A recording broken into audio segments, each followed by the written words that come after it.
For everyone that's online, thank you for joining. We do have the chat open, so feel free to go ahead and drop your company name and your name as well in the chat. If you have any questions, feel free to drop it in there as well. So welcome everyone. My name is Marcella. I'm with the Town of Davie, and I have my colleagues here if you would like to introduce yourself. Hello, I'm Evan. I'm Kiana. And these are our interns, so they are helping out here and they're also interested in the procurement world. Thank you so much for coming. This is a vendor training, giving you guys some information on how to do business with the town.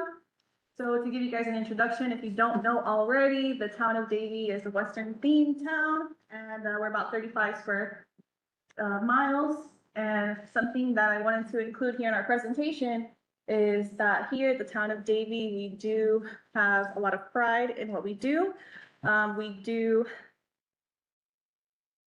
It's very hard to explain because we have a lot of passion here for providing services for the residents here in the Town of Davie. One of the things I wanted to point out is that the Town of Davie has received consecutive awards for excellence in procurement practices, and also a few other awards for NPI and so forth. And as you can see here in the third bubble here, we received an accreditation for quality public procurement. And it's not just us here in the procurement department, but also other departments have their accreditations. Hello, welcome. On the side here, I did list all our departments and divisions, so you guys are aware. We have multiple departments, so your services could go across the board. And please feel free to stop me and ask any questions along the way. So some of the main topics we will be discussing are solicitation thresholds, the differences, also how to find our information, our homepage, the platform that we use for solicitations, our currently active solicitations, future opportunities, insurance requirements, vendor registration, maintaining your contract, and common mistakes. So if you have any other questions aside from this, feel free to stop me at any time. So one of the main things that we get asked all the time is what are our thresholds and what are the requirements for each threshold? So as you can see, there's kind of like three categories here. And in the arrows, you'll see the threshold amounts. So the first one here, we see purchases between $0 and $5,000. Typically for these types of services or products, the departments will actually contact some vendors, get some quotes, and go ahead and move forward with one of those vendors. When we go to the next category, it is informal thresholds. So this is any purchases or services that are over $5,000 and a penny up to $35,000 and a penny. Something that I wanted to inform you is when it comes to our thresholds, we actually follow the Florida statute thresholds, which I did include there on the bottom of each bubble. So whenever the Florida statute is updated, we also update our thresholds as well. One thing that I do want to point out is these are the thresholds for the Town of Davie. There are other cities and agencies that have different thresholds. So you might have to speak with them in regards to their thresholds and their processes. So when it comes to the second bubble here, informal. Informal is obviously on the lower end when it comes to the threshold amount, as you can see. So these type of services are kind of like a quick one and done. Maybe they want to change a tarp somewhere, or an ITQ I just recently did was for like the beehive relocation. So again, these are like more smaller services or products. And they do have abbreviations. I did include the abbreviations there because we will see them along this presentation. So ITQ, invitation to quote, RFP, request for proposal, and as we go down, we'll see for the formal thresholds. Formal thresholds are any purchases or services that are over $35,000. This is what would be considered a formal bid, a formal contract, and those abbreviations would be an ITB, invitation to bid, RFP, request for proposal, or an RFQ, request for qualifications. If anyone has any questions in regards to the differences, Please feel free to stop me at any time. So in this slide here, I actually made a quick video navigating how to go to the Town of Davie website, how you can see all the departments listed there, and you could actually go to our procurement homepage. On this homepage, we have some very useful and helpful information that I highly recommend for you guys to notate and go ahead and educate yourselves on all of the services that we provide here, as well as the information. And you can see the tabs there on the left-hand side. So in this specific video, I am showing you guys here how you find the information in regards to where we publish our solicitations. So the current platform that we use right now is OpenGov. Does anybody currently use OpenGov at this time? Yes. Awesome, I'm so glad to hear that. So if you're not aware of what OpenGov is, it is a platform where the Town of Davie publishes the solicitations. It is free for vendors. So you could go ahead and make your own account, and you could go ahead and set up your business, and that way you could respond to any solicitations. If you need some additional guidance on that, there is a step-by-step guide here, as well as a direct link to get to OpenGov. So kind of wanted to get a perspective as a vendor. So I went ahead and I created my own vendor account, like a dummy account, to see what it is that you guys go through. So I went ahead, signed up, and I got the email to create my OpenGov account. Again, it is free. You want to go ahead and enter in all your company information. And I want to remind you guys that this information is pretty much your platform for your company when it comes to OpenGov. So I could kind of compare it as like a Facebook kind of thing, or like your business page, for example. So in OpenGov, you will have like your own business profile. So when you do set up your account, or if you currently have an account, I highly recommend, when it comes to the like email address, point of contact and whatnot, you make it something related to your business, as this information will be available for other people to see. So here I continued on to show you guys how simple and easy it is to create an account in OpenGov. Again, if you're not aware of how to go through this process, you can see it will take you step by step what to do and how to navigate through the platform. I highly recommend to take the time to take advantage of this platform and look at all the benefits that it has. And as you can see on the left-hand side, you have the ability to put your logo, you have the ability to see any responses that you have submitted, any projects that you're following, and so forth. In this slide here, I created my account, my business name, put my logo.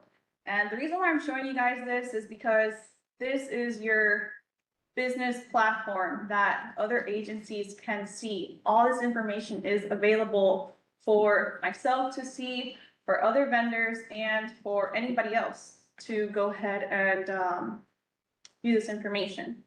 The reason why I'm saying to take the time to set up this account, because there could be other agencies that may contact you for some services or products. In this slide here, I'm showing you how easy it is to navigate and include some information, which I highly recommend to do. So if you have any certifications, licenses, definitely add that in there. Definitely add your certificate of insurance and any additional documents that you believe would benefit your company, because again, this is displaying your company, your business, not only for the Town of Davie, but for everyone else. The reason why I'm really taking time to share this information with you is because once I receive responses, I'm able to see your company profile here in OpenGov. Not only myself, but also the project managers that are reviewing your information, determining if they want to move forward with your company. So it's very important to take the time to set that up. I went back here to the Town of Davie website, as you can see.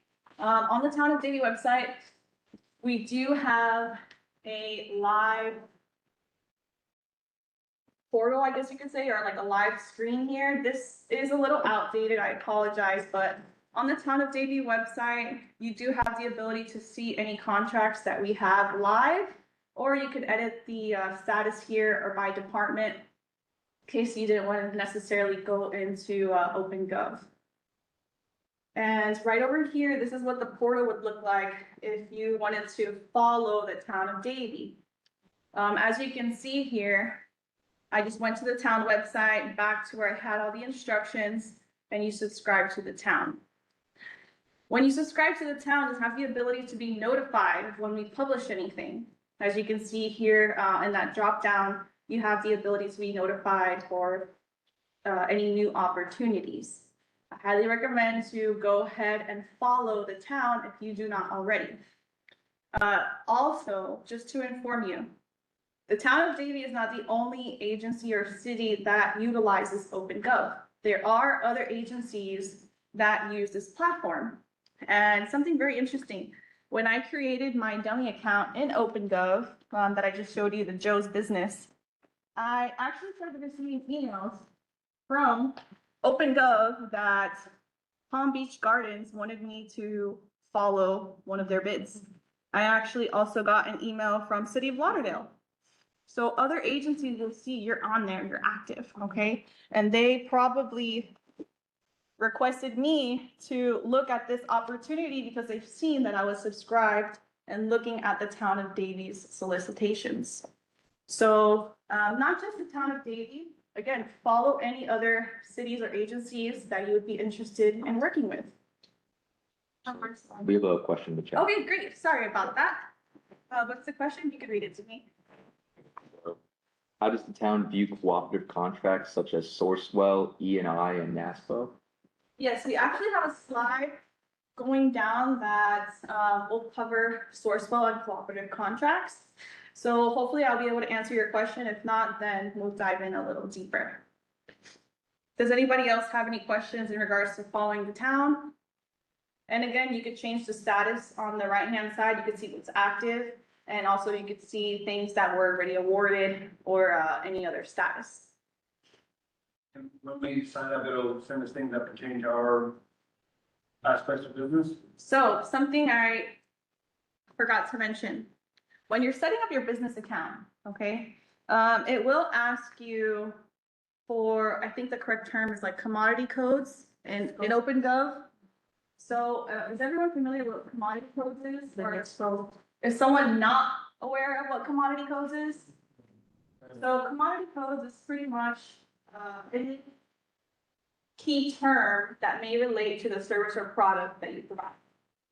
So if you are not already aware, let's see if I could go back here. When I was creating my profile, in the profile, you have the ability to select any commodity codes that relate to your business. You see here category codes.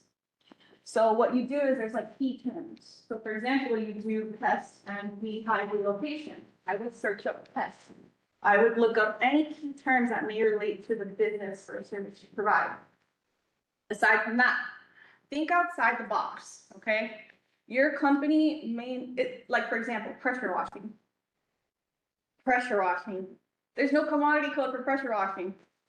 And I recently did a cooperative bid. There's no commodity code. So I had to think outside the box here, think of like cleaning and whatnot exactly. So when it comes to setting up your profile, if you're not doing it yourself and you have someone else do it, double check it, triple check it, because when it comes to commodity codes, depending on what commodity code you link to your profile, that's when you'll get notified of it. To give you an example, so when I publish solicitations, for example, a bid, I do all types of bids, but if I post a contract, obviously I want it to broadcast to as many people as possible. When I go ahead and prepare everything or finalize everything, it's actually the department who prepares everything, but when I finalize everything, One of the things that I check is the commodity codes that the department put in there. Because again, that's who it gets broadcasted to.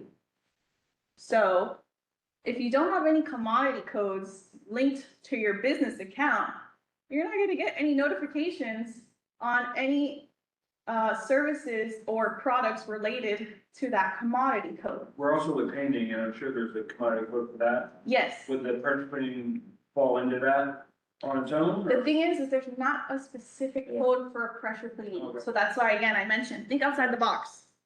Aside from that, remember, your company may not be the whole pie, but you may be a piece of that pie.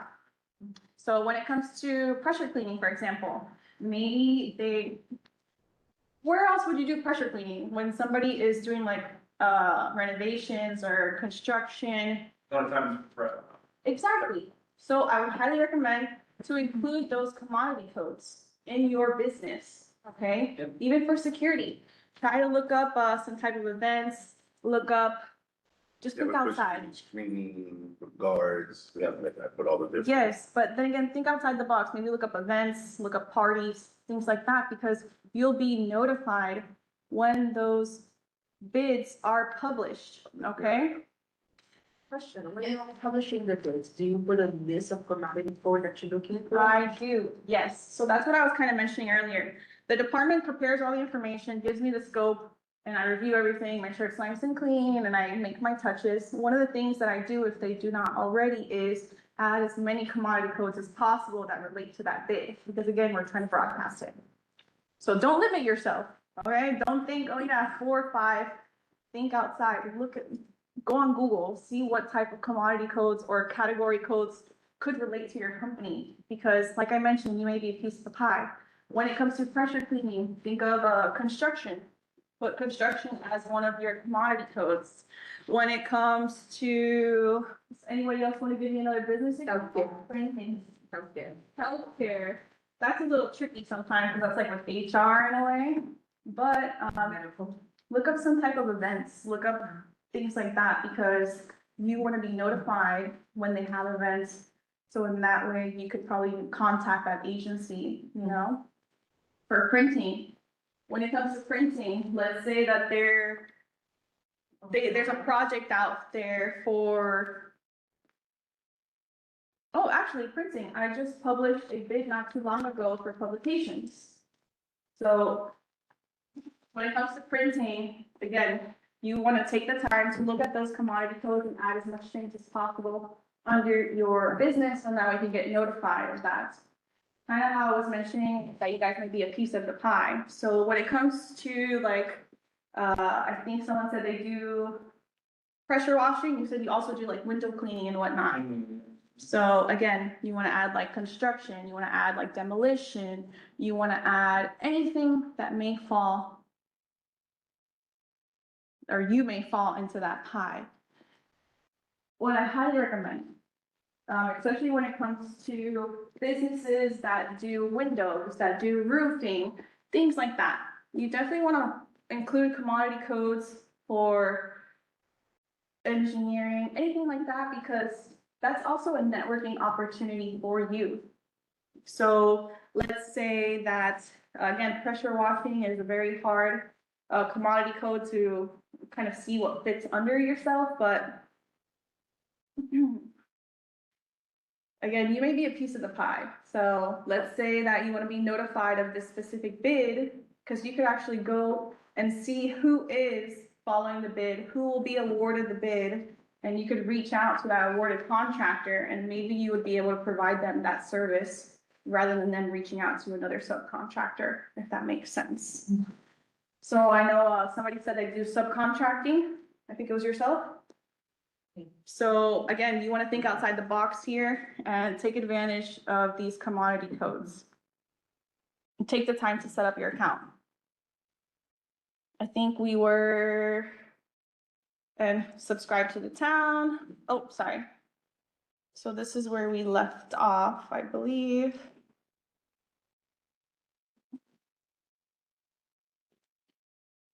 So I think in this slide, I don't know if it's gonna play. Karen, can you help me out, please? Yeah. Okay. Just press play on the slide.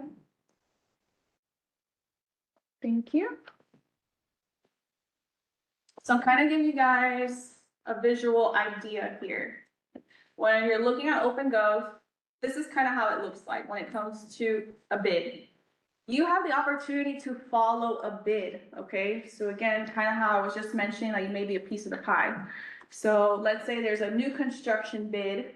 You may not be able to respond to that specific bid because you're not the whole piece here.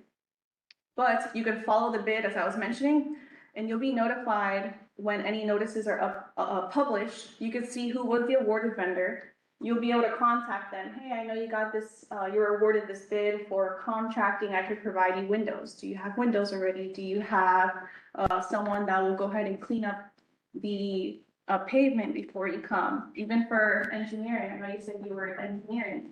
I highly recommend to follow any construction bids and also include that in your commodity code, because that's an opportunity for you to not only receive notices on that bid, but something I wanted to inform you is that a lot of bids, mainly like construction related, there are pre-bids. If you're not aware of what a pre-bid is, a pre-bid is usually when people kind of meet together and check out the location or have a conversation before you can actually submit to it. Some of these pre-bids may be mandatory, some may be available online. But then again, the reason why I'm telling you this is because that is a networking opportunity for you, especially the year you're engineering, pressure washing, and even for security. Because when you go to those pre-bids, who do you think is going to be there? The people who are interested in this specific project. So again, just like you're here today and you're able to meet these people and network and share your information, you have that ability for those pre-bids. So definitely take advantage and You get to see who else is bidding too. yes, actually, I believe I have a slide on that. So just to let you know, we currently use OpenGov, but we just transitioned from OpenGov in 2024. I'm showing you this slide here because on the Town of Davie website, we have all of our solicitations available online prior to 2024. Everything else is on OpenGov. What I'm doing here is I am doing a key search find for lawn, for example. Let's say there's a new bid out right now for lawn services, and I'm not really sure where I should put my mark. I don't know if I'm bidding too high, too low. So do your research. Everything is available for you. You can go on the town website if it was prior to 2024 or on OpenGov, and you can actually see when we last solicited that bid, who responded, what they responded, and so forth. Again, everything is available for you online. One thing that I want to point out here that will kind of help you guys out is the name of the contract. So for this one specifically, as you can see, it says ITQ. I don't know if you recall, but on the second slide, I gave you guys the abbreviations and what the abbreviations meant and the threshold. So to kind of help you understand the contract names here. So ITQ, invitation to quote. This is on the lower end. This is $5,000 to $35,000, okay? The next, after the ITQ, it says JA. So JA is the initials of the person who published that bid. And this one specifically was Jenna Alberts. The next thing following is 23. So that is actually the year that this bid was solicited. So you may see that there is more than one lawn maintenance because we had to do it multiple years. We had to publish it multiple years. So I'm informing you so you know which year is which. So the first set of numbers is the year that it was published, and the last set of numbers is just a sequence of the bid that was published within that year. So it's really not that important, but maybe the year is the most important for you because, again, let's say we wanted to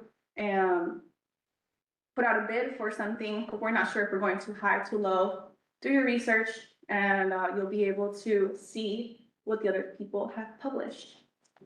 In this slide here, I just wanted to give you guys a visual example of how resourceful our website is. So this specific bid, it has all the information here, again, I have a question. okay, one second. All this information here was the same information that was published when the bid was, in that time frame. Something that I want to point out for you guys are all the documents that are listed below. So we have the actual solicitation, which is the first document. As you can see, this one specifically had a mandatory pre-bid.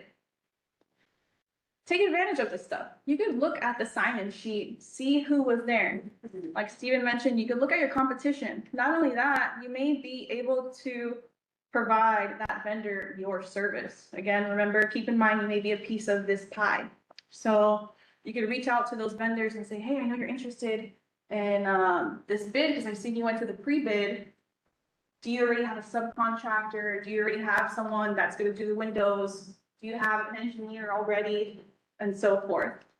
Another document that we provide for the additional documents is the responses. So you will be able to see all the vendors' responses. We include all the information there, including the tabulation. The tabulation is the actual amount that was submitted.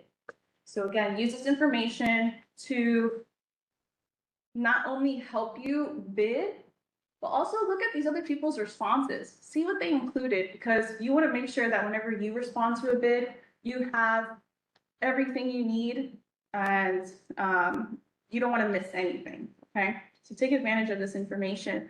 We also have the award recommendation and who it was awarded to.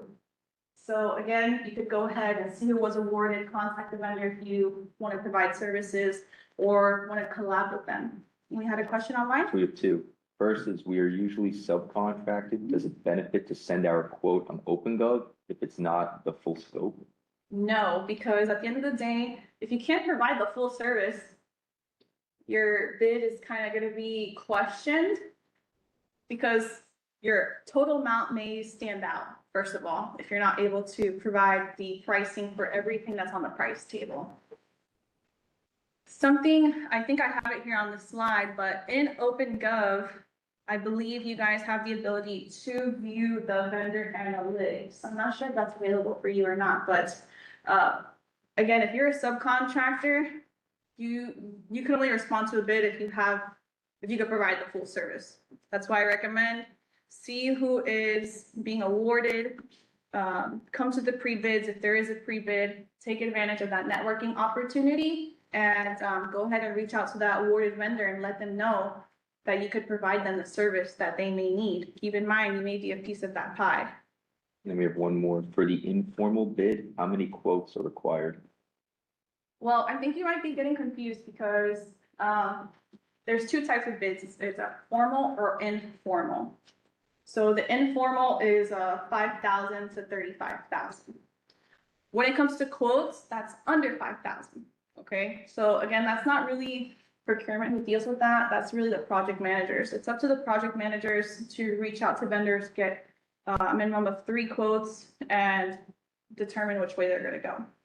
I know a lot of people or a lot of businesses and vendors love meeting procurement, but at the end of the day, it's really the project manager and the department who kind of makes a decision on what avenue they want to take. Obviously, we could give suggestions, but then again, we're not the project manager, okay? So when it comes to trying to build a relationship, I highly recommend to go back on the town website and kind of how I showed you in the previous slide, you could see all the departments. And just like you could see our information, you'll be able to see the engineering information. If you reach out to them, you'll see the public works information, the utilities, reach out to them directly. Because even though I meet you and I get your card, I pass it to them, I can't guarantee that they'll actually contact you.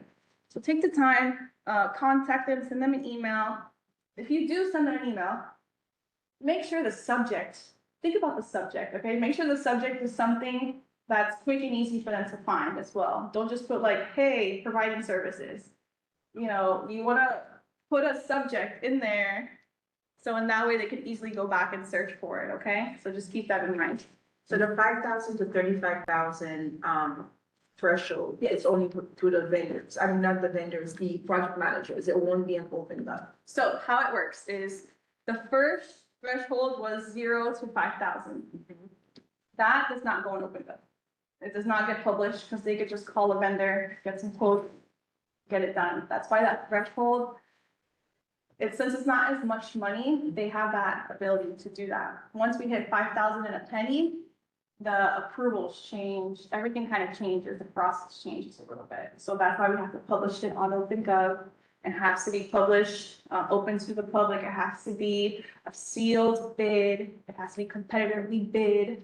You know, we do have to follow Florida statutes. And as I mentioned, in the beginning of our presentation here, we love procurement here, and we love to follow protocols. And we also love to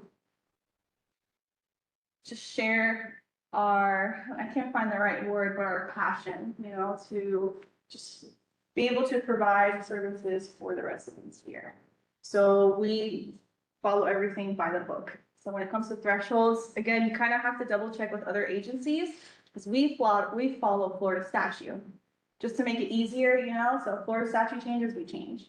But So does the zero, so the 0 to 5,000 is similar to the P card purchase from the federal level? so when it comes to P card, a P card is like a credit card. So a lot of employees, especially like project managers, they have a credit card to purchase smaller purchases. It's also up to 5,000. That's what they could purchase with their specific P card or credit card. How do we become one of those vendors that can get called with those? That's why I recommend build that relationship, build that communication, reach out to the departments, okay? And when you reach out to them, put in the subject, power washing service or engineering service, test service, something. So in that way, you know, obviously they're gonna receive your email and read it, but then it's like, they might forget. So if you do reach out to these departments, make sure that you're including a subject in there that they could go back and search easily. And if you're emailing them, email them the services you provide, email them if you have products, send them a brochure or something, you know? Find them on the Davie site? I'm sorry? Find them on the Davie site? Yes, as I was navigating through the site earlier, I kind of showed how you could see all the departments. Good. So you have the ability to go through each department and see who's the point of contact and reach out to them. Yes? So previous, I mean, and before that, you said a sealed bid. Correct. So you have to provide it, you know, it has to be closed, put a USB in there, or they. That's Oh, old that's school. gone. That's old school. Yes. Before, there used So to be define people. sealed in this electronic. Yes, so what's actually really cool about, let's go back here. Back in the days when it came to putting in a bid, people would run here, you know, with their little vanilla folder and put it on the desk, running in a minute late. No, no. We're far past that.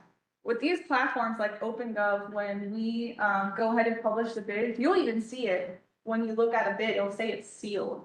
So what it means is that we can view the vendor analytics. So it's like we could see how many people viewed it, but we can't see the numbers because it's sealed. And it'll show you when the bid opens, that's when you could unseal It's it. published.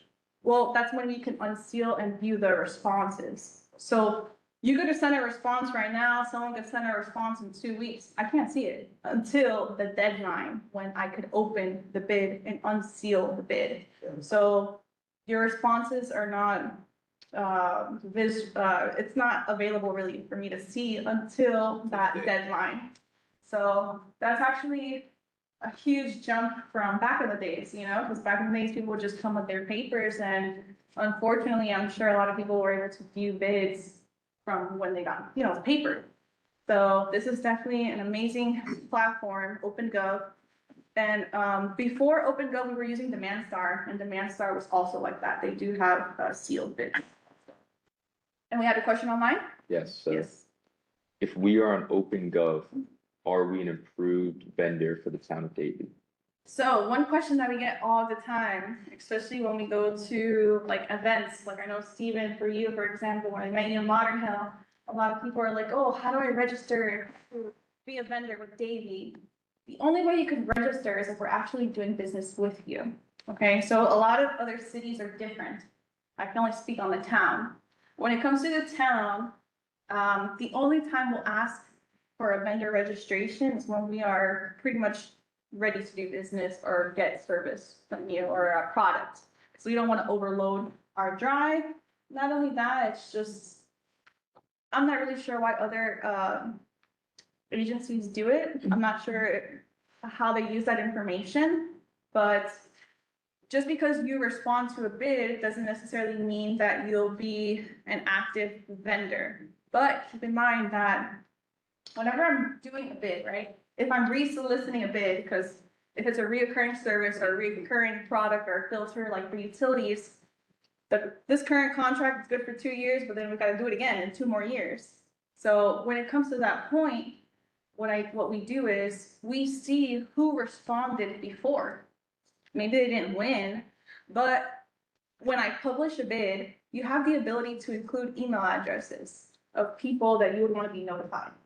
So that's where I kind of take advantage, because obviously we want to get as much responses as possible. So even if you responded to a previous bid, you didn't necessarily get awarded, don't feel discouraged. Obviously you want to follow the town, subscribe to it on OpenGov, but I like to go into the previous bids and see who responded and include their email when I resolicit, because they may still be interested in doing business with the town or providing that product or service.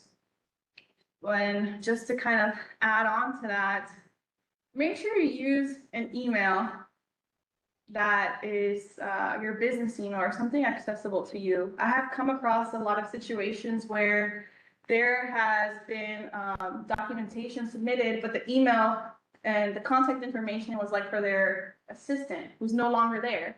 So they included their email address, but now the business is not even getting the notices, So when it comes to setting up your account and providing your company information, make sure it's like a company email or something in that way. It's not a specific employee that may leave in the future. Any other questions at this time? Great. So building your toolkit. This kind of goes hand in hand with setting up your account in OpenGov. The reason why I kind of bring this to your attention is because when I receive all the responses, I do my administrative review, I send the information to the department to review, okay? The department reviews the responses and whatnot, and they also have the ability to view your little profile in OpenGov, okay? So include as much information as possible. If you provide a product on OpenGov, you have the ability to upload a document in there, include a pamphlet or a booklet of the products that you provide, because the departments or the project manager, really, when they go back and do their, before they select the vendor that they want to intend to award, they do view the responses, they do do their research, they contact references and whatnot. So definitely take the time to include this stuff, as much stuff as possible with your profile in OpenGov. A couple things that I included in here is, so active on SunBiz. If you're not active on SunBiz, highly recommend to jump on that. Also, don't let your account lapse or anything like that. Make sure you check that regularly. Also, the second here, make sure all your information is up to date on OpenGov. Like I mentioned, don't include like an admin who doesn't really have like a solid position, okay? Know your competition. Take advantage of this resources that we have available online. You could go ahead and, like I showed you, go to the town website, see who submitted before, because maybe they submitted before and they're probably going to submit again to this bid. Okay, so know your competition. And I did show you guys how to go on the town website and see all of our bids prior to OpenGov. But from when we started using OpenGov, which was in 2024, all of our bids are there. So you have the ability to view all of the bids, even if it was already awarded, okay? Your contact client references, we have come across a lot of situations where the references were not accurate or they're no longer available. So I highly recommend to always double check your information. One of our main common mistakes, which I kind of included on one of our slides here, was the certificate of insurance. So if you're not sure what the limits are or what the requirements are, we do have that information on OpenGov within the contract, so you could see, and I believe on our town website, so you could see or have at least an idea of what type of limits you need in order to do business with the town. Here on the last point, I did mention to include your equipment list. That's very important because sometimes I've come across companies that their name does not really match what they provide. So I meet people and their company name sounds cool, but I have no idea what they do, what they offer. So include any of that information with your OpenGov account. And also any key staff. I know, like for engineering, for example, I have come across a lot of submissions where they include their key staff, they include like what it is they do there. Again, this is not something that I necessarily look at, but the project managers look at this stuff. The director looks at this stuff because obviously they want to move forward with a company that they know will be able to provide the service for that contracted term. Subcontractor information. So like an engineer, for example, or even just a contractor. If you work with specific contractors, include that information. Why not? Because it lets us know that you already have someone on standby. Copies of your licenses and certifications. Highly recommend to make sure you don't let your licenses or certifications expire. Okay, we've come across that situation a lot of times. Just be on top of your stuff, please, because even if you submit a license that was expired by accident, obviously we'll question you on it, but it could definitely hold you back from some opportunities. Yes? Minority certifications, is that still a thing nowadays, or? When it comes to certifications, again, the departments are the one who prepare the scope of work.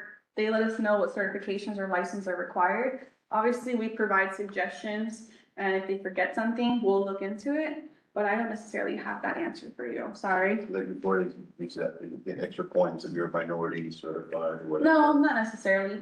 But there are some bids, like engineering, contracting, even like professional services with HR, you need to have a specific license in order to even respond to the bid. Yeah.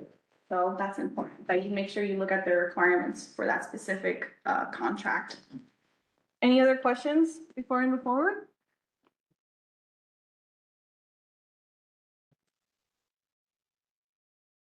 So I'm kind of taking you back here to the town website. I'm sorry. Yes. You mentioned HR, and you said professional services. So are certain services only done through HR, not even through The procurement? thing is, a lot of professional services are exempt from the competitive process. So, yes, I don't recall if we have it here specifically on the town website, but there is a lot of services that we don't necessarily put out bids for. Is it So- because you already have a company that's provide? Well, some professional services are just exempt because it's hard to competitively bid something based off quality, you know, like it's a service that you need. So when it comes to things like that, you would have to reach out to HR specifically. Again, go to the town website, you can see their contact information Mhm. and let them know you provide that service, because they may not necessarily publish it anywhere that they need the service, but if you inform them that you have this service, they may be interested in getting into it. Here on the town website, again, very important, useful information. I have some frequently asked questions. I think on there we have you have the fillable W-9 form. We have the requirements guide. Within there, I think you could find the COI, certificate of insurance limits. And also you'll see we have like a vendor training workshop tab right below the arrow. So you'll be able to find this recording there as well, and future vendor training information. So when it comes to vendor registration, I touched on it a little bit earlier. We don't have like a open vendor registration, okay? The time you get registered as a vendor with the Town of Davie is when we're ready to move forward with services. When the department sends me the award recommendation and they're ready to move forward with these, it could be primary, or it could be multiple, it could be a primary, secondary, and tertiary. When they're ready to move forward with those vendors and they give me that document, I'll reach out to the vendors, let them know, hey, the department wants to move forward. This is award recommendation. It's not an official award, it's an award recommendation. To move forward, you need to complete the vendor registration. So at that point is when vendors would register with the town. We currently use this platform, which is PaymentWorks. So PaymentWorks is a secured platform where vendors could go ahead and enter in their information, and it'll actually be synced with our platform, and you'll have the ability to sign up for ACH payment, and you'll pretty much be uploading and answering this similar questions to OpenGov. So this is a secured platform, and with this platform, you'll actually be uploading like your W-9 and your COI, for example, and you would just have to go in there periodically and upload your updated COI when it expires. And I believe you have the ability to view any invoices and whatnot that are pending payment. So again, I created a business account to show you guys the process. Again, I made my account, my business, and I got awarded, right? So this is what the email will look like if you are, or if you do receive an intent to award. So I send out this invite myself, or that specific procurement agent will send this email directly from PaymentWorks, and you'll just go ahead and set up your account in there. And one of the most common mistakes are the certificate of insurance. I brought this up because people don't read the requirements, unfortunately, and that kind of delays the process of the contract being awarded. So we cannot fully award a contract until we have the certificate of insurance exactly like we want, or is required. So especially the limits, the certificate holder, which must be the Town of Davie, and you just have to include the contract information in the description. Another common mistake. Yes. I have a question. If you are to select for the town, how's the way the town pays you to start?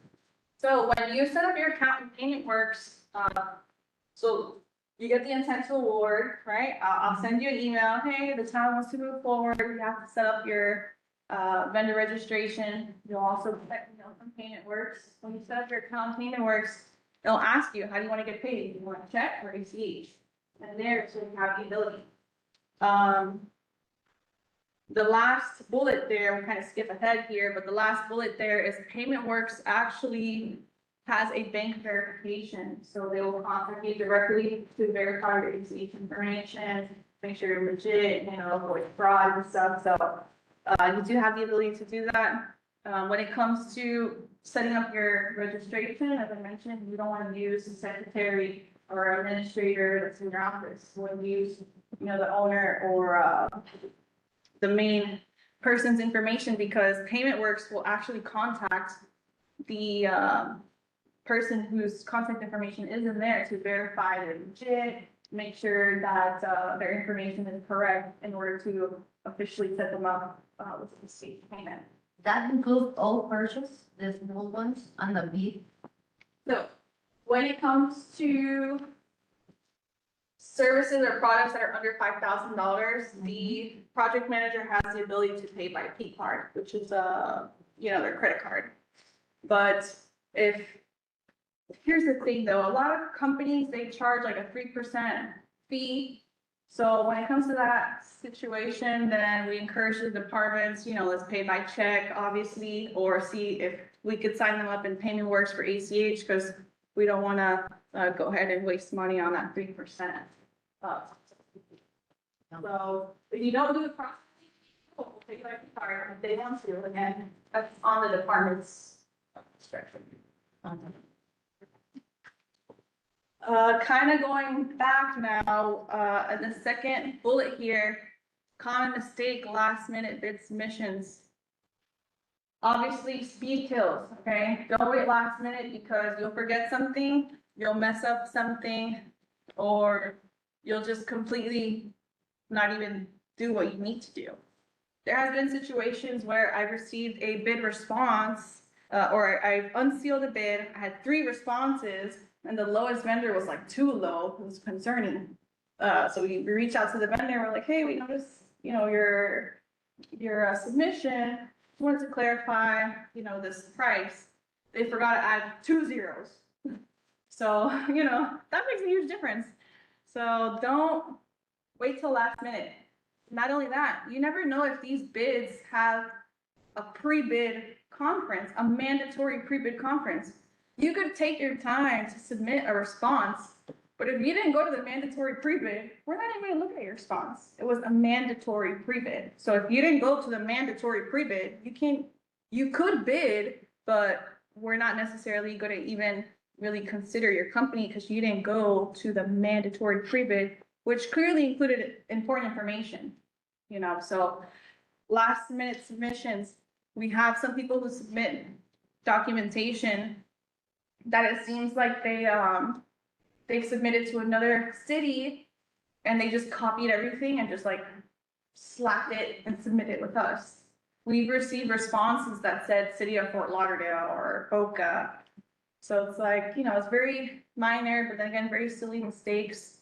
So definitely take the time to look over your submission, look at the dates, don't wait till last minute, and verify your response. Yes, we have a question online? So can you please state all the methods that the town of Davie uses to procure construction projects? RFP, ITB, continuing service contracts, Sourcewell, job order contracting, CMAR, etc. So construction can get a little tricky sometimes because one of my departments is public works. However, it all depends on the threshold amount, how big the project is, if there's bonds related, if they have to get the engineering department involved, if it's grant related. So when it comes to construction, it could get a little tricky. And I'm sorry, what exactly did they ask? And when it comes to procuring, I will touch on it on a slide coming up, but we do have the ability to utilize another contract as well. That's also like a part of procuring. But then again, it could get tricky when it comes to construction. Construction could be on a case by case. It just depends. Construction can definitely get a little tricky. Any other questions at this time? So terms to know. Local preference. Is anyone here a Davie vendor? Do we have any Davie vendors online? Broward County vendors? Okay, that's good to know. If you're not, it's okay, it's fine. But just to let you know that if you are a local Davie vendor or Broward County vendor, you kind of do get a little advantage if there is a bid response that is fairly close to yours.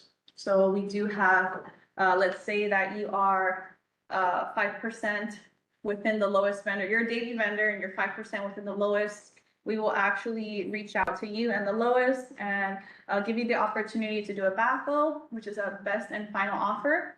So you'll have the ability to kind of submit another price but it's only if you're within that percentage. When it comes to piggybacking is actually a really cool thing. It's super, super interesting because what it is pretty much, let's say that you get a contract with the town of Davie for a service, or I mentioned you have a utilities type company. We're not the only ones who use that. There are Boca, Fort Lauderdale, Lauderhill, there are other cities that may need the same services or products. And what's something very cool is that they have the ability to piggyback. So what that means is that if I publish a bid, Coral Springs could utilize that same contract. They don't have to go through the whole process themselves. So you want to keep that in mind when it comes to you responding to government contracts. Keep in mind that if you get awarded this bid, there may be a possibility that another city would also contact you or request services or products from you as well. Who would I reach out to do that? So you currently have a contract, with who? Point Beach, That's awesome. So the thing is, that's very interesting is that pressure cleaning, kind of how I mentioned earlier, there's no commodity code for that. I don't recall if there's a commodity code for painting, but pressure washing could get a little tricky sometimes because there's no commodity code for it. But, obviously that's a service that all the cities need. mainly for payments, not personally. Oh, okay, well, obviously it's a service that everyone would need. Yeah. Kind of to jump ahead a little bit on the next section or the next main term is cooperative contracts. I've actually come across a situation not so long ago where I think our contract ended with pressure cleaning, or I don't recall exactly, but we needed a pressure cleaning company, you know, so we reached out to other agencies, other cities, and asked them, hey, you know, what are you using? And some people have provided this information, but then again, it's not really us who's reaching out and looking for this information, it's the project managers. Right. So we actually, or I went to a cooperative meeting. Cooperative, if you're not familiar with what that is, it's, I'm not sure how exactly to explain it in simple terms, but the town of Davie is part of the NIGP, which I did include there under the piggybacking. You could get more information there, nigp.org, but it's National Institute of Government Procurement. And the town of Davie is part of the Florida Southeast chapter. And we have quarterly meetings. We even have, I think it's monthly meetings online, but in those meetings, we meet with other agencies, other cities, and we discuss procurement related stuff. And in those meetings, it's actually an opportunity for other cities to say, hey, you know, I'm putting out a bid for printing. Does anyone have someone that you could use for printing? So, you know, we'll get suggestions and whatnot. There are situations where nobody has anything, but then again, I can't tell you if Boca went to the meeting. I can't tell you if a representative from the procurement department even went, because not every city shows up to these meetings. Okay, so, Is there someone in charge of painting in Town of Davie? well, let me finish up here. So when it came to the cooperative bid, I went to a meeting and went up and was like, hey, you know, Boca, Lauderdale, everyone was there. Anyone have a pressure washing contract? And I don't exactly recall the responses I got, but a lot of other agencies, they needed a pressure washing service. So the town of Davie took the initiative to put out a bid for the whole co-op group. So it wasn't just for the town of Davie. I put out a pressure washing bid to service, Plantation, Sunrise. It's to cover everyone. And I can't recall exactly how many agencies are within that cooperative group, but that specific cooperative contract kind of covers everyone. So even though anyone could piggyback a contract and utilize a contract, whenever you see a co-op or a cooperative contract, that's kind of providing service for everyone. So aside from pressure washing, I did a cooperative contract for portable toilets, like porta potties. And I guess some people had some contracts that were expiring, whatever, we were talking, and the town of Davie took the initiative and took the lead on putting out a contract for portable toilets. And it was a cooperative contract, so it's an umbrella for everyone within the cooperative group. That also does apply to painting, but then again, it is the Public Works Department who kind of already have those vendors or contacts. So take the time to reach out to those departments and inform them that you're local if you are. Is there a specific department that should be up in? Well, Public Works for sure. Public Works and not really sure if engineering, because we kind of do things behind the scenes, but even our CRA department, which is a community redevelopment agency, and they do a lot of things for the town as well.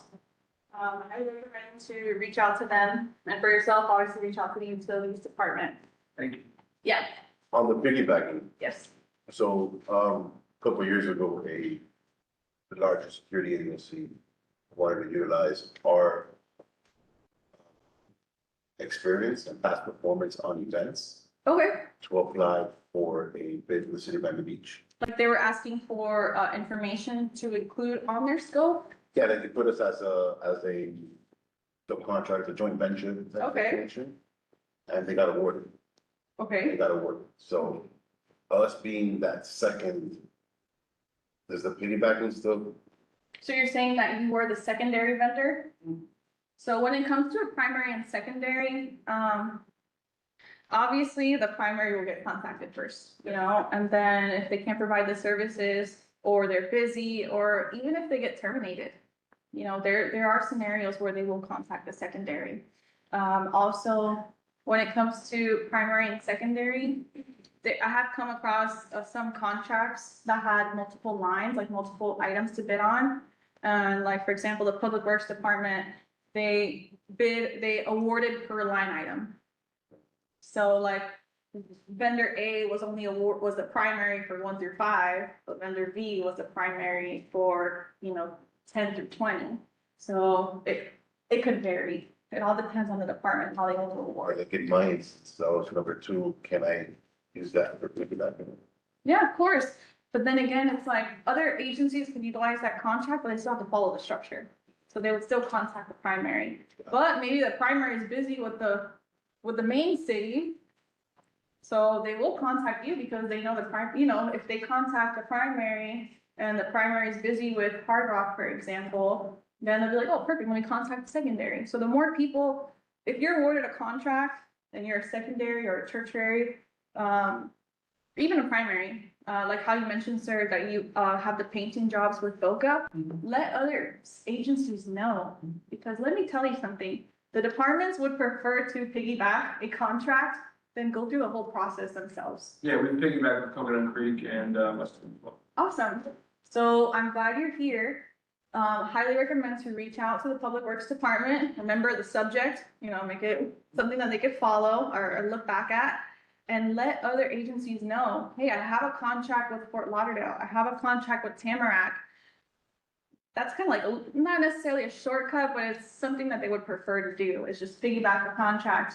But keep in mind, not every contract is available to piggyback. There are some things that are specific for that location.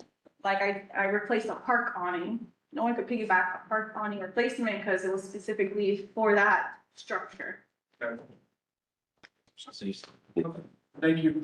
Yeah, no problem. so there's one more clarification. Where can we find the contact information for Public Works? So if you go to the town website, kind of how I navigated earlier throughout the presentation, on the town website, you do have the ability to view all the departments. And when you go ahead and select a department, you'll find the contact information and you can reach out to them directly. You could also go visit them if you like and drop off your information. However, I highly recommend to just send them a quick email, let them know what you provide, and include whatever information you may have. Because some people may be a little lazy and maybe like not want to reach out to you and ask ask what services you provide or what other products you have. So include it on your OpenGov profile, include all that in your email if you wanted to reach out to them. Since we were talking about cooperative contracts, I kind of wanted to show you guys more or less how many other agencies are on that cooperative. Oops. So just 1 second, I'll share my screen. Let's see, where is it? Here we go. So I'm gonna go ahead and share my screen with you guys. And I'm actually gonna show you something here on my OpenGov.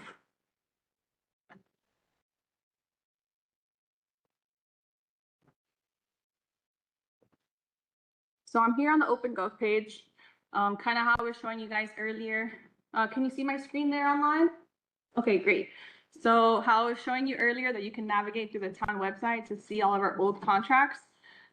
Here on OpenGov, you have the ability to view all of our contracts, okay? Kind of how I was mentioning the cooperative contract and how many other agencies we do that contract for, I wanted to show you guys, let's see, Control F. Not that one.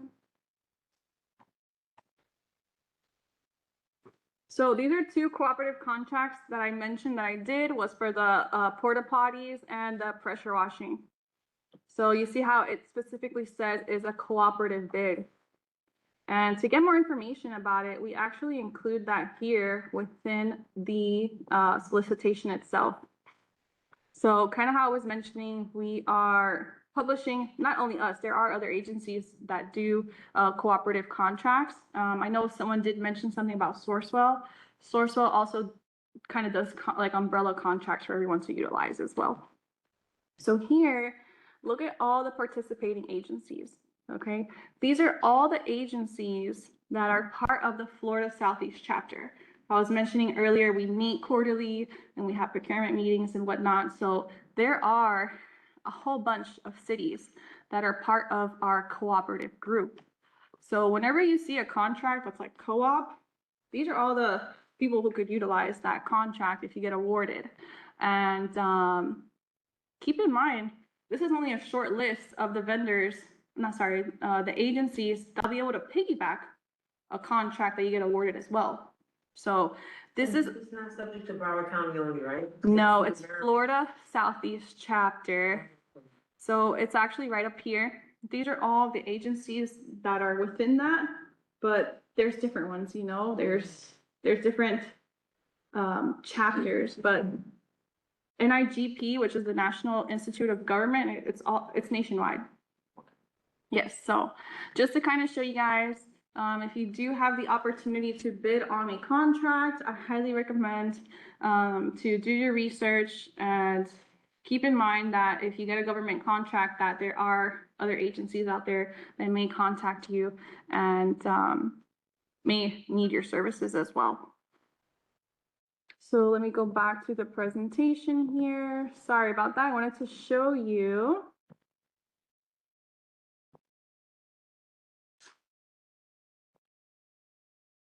Are you good? You see it? And that pretty much concludes our vendor training for today.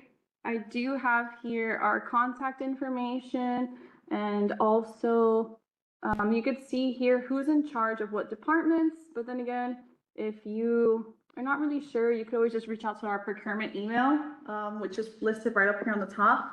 And that comes to all of us if you want to just send a general information. Again, just like you see here on the procurement, there's also for public works, there's also for HR. Every department has their contact information available for you. Yeah, for going for HR, right? The thing is this is only procurement contact. Okay. You would have to go to the town website and kind of navigate and get that information.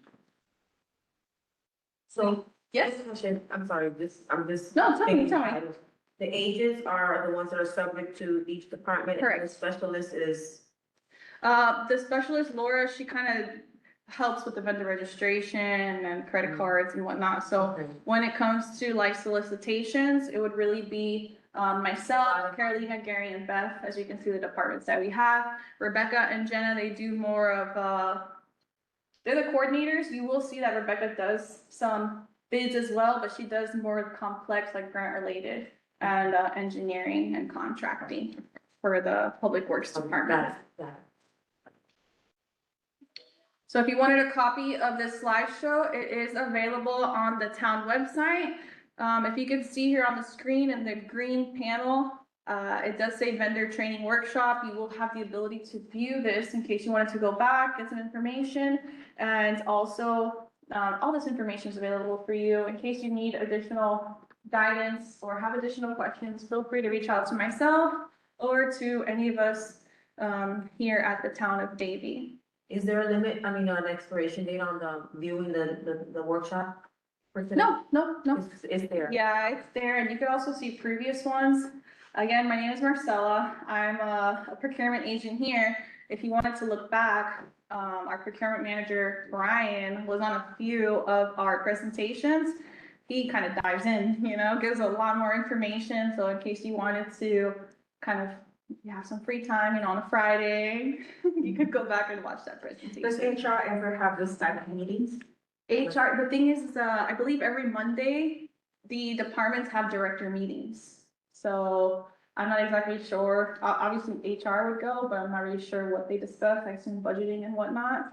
But, I know you said you provided services that's more like for HR, that could be exempt. Yeah, professional service, healthcare, medical. Yeah, so that's the thing, we do have like a specific list of things, like specifically professional services that are exempt from competitively being bid. So if you have a service or product that you believe would go through HR, I highly recommend to just reach out to them. Is there a website?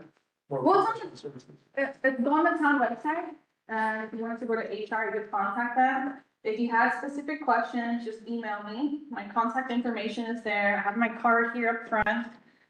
In case I can't answer your specific question right now, I can come up with some questions later. And, does anybody else have anything else that they would like to ask at this time? Well, I hope you guys got some very good information here. And again, if you could go ahead and take this survey, we would highly appreciate it. We really love your feedback. And it was so nice to meet you guys. Thank you so much for everyone who joined online.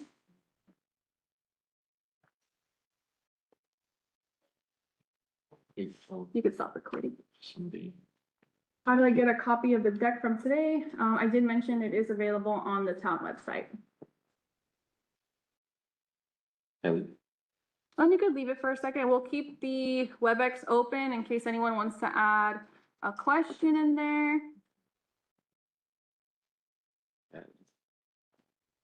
Perfect.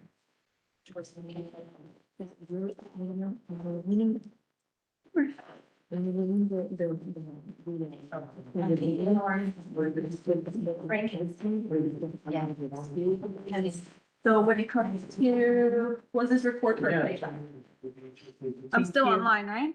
Yeah, you can still. Oh, okay. If you needed the recording, it's online, everybody. Thank you so much, Jeff. And I hope to do business with you guys soon. So when it comes to, remember how earlier the thresholds and how the abbreviations. So when it comes to ITQ, which is the lowest threshold, they usually go for the lowest vendor. Okay. When it's like an RFP or RFQ, RFQ request for qualification. So it's not really based on price, it's based on, experience. Exactly. Got it. So that's why I brought up earlier the abbreviations, and that's why I was showing you earlier how to read the contract number, because you'll kind of have an idea on the threshold and what it is. And an RFP is request for proposal, so maybe the department may not know what they need, and they're asking you to provide us with what we may need. Gotcha. That's perfect. And obviously, if I have any questions, I can ask you. I have my card here if you want to grab it. You can also reach out to our procurement email. And how do you, one more question, how do you handle, because that's my, how do you handle, discounts? Like when you guys are stating discount is, or bid discount is preferred, how do you handle?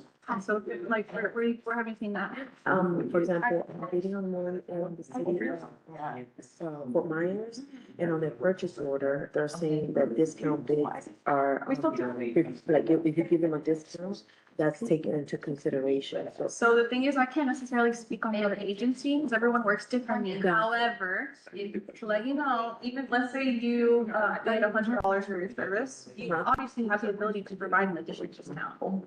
That's probably what they mean, is that like, maybe you charge $100, but for this specific month, I don't know, you want to charge us $80. Cool, that's fine. But it has to be notated and documented that you're providing us a discounted rate. Because if not, for auditing purposes, they're gonna be like, oh, my standard are so ridiculous. Gotcha. So, And for subcontracting, for example, like we have our documents, but for subcontracting, we have to provide all the documentation and the subcontract. you don't have to. Gotcha. You don't have to, Oh, no. unless it's stated in the contract. Both primary and subcontract. Because there may be something, when it comes to construction, like I said, it's just like the case. They may ask for subcontractors' information upfront.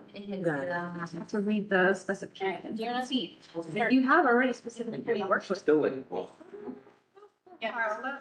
Let them know that this is who you work with. Okay, gotcha. Okay, and, obviously, as a enterprise, we work with the subcontractors, so that's why I'm not specified to a specific type of work. That's fine. That's fine, but remember, you're a piece of the pie. No, I know that. Girl, I get that down. Thank you. Yeah, oh, yeah, thank you for coming. I hope you got some information from this. No, it's good, it's good. How did you feel? Yeah, you're used to it, you do. That's why I like to see, I ask, like. Yeah. Sorry. Yeah, now we can try to get it sample. Yeah. No. I just wanted to ask you, front, do you know what it's on CV? Because there's an error. Okay, so. how do you? Town clerk. There's For that one. Okay, like, 'cause okay, so essentially so for different projects, I right, didn't so know. for Arcadis and the town halls, like facility town halls, we do written reporting, did that great stuff. But we also do like communications for like airports, we do it like City of Lauderhill, we do all of their branding, marketing, flyers, website, all of that. Town clerk and HR. Okay, so it's not really a, right, like, I'm not gonna see a bid for that. No, because Yeah, you don't necessarily. It's like an example. I think so too. Who would be your best recommendation if we could reach out? I mean, I could go directly through who I've worked with. but You can it's send me like- an email, Yeah, and I'll double check with the procurement manager. okay, okay. Because I saw kind of how your KPMs was working, just to reach, just how the review process was. and there were some I'm sorry, so like, calling like on my phone or what? communication, like reviewing the report, reviewing some of the things we were writing. That's what you're saying? Yeah, so Arcadis was the engineering company, we were doing communications, and so we were doing a lot of like written materials, and what I noticed from your process was that Arcadis would review, and then they were push it to the company, and it would fall into like written. Yeah. Yeah.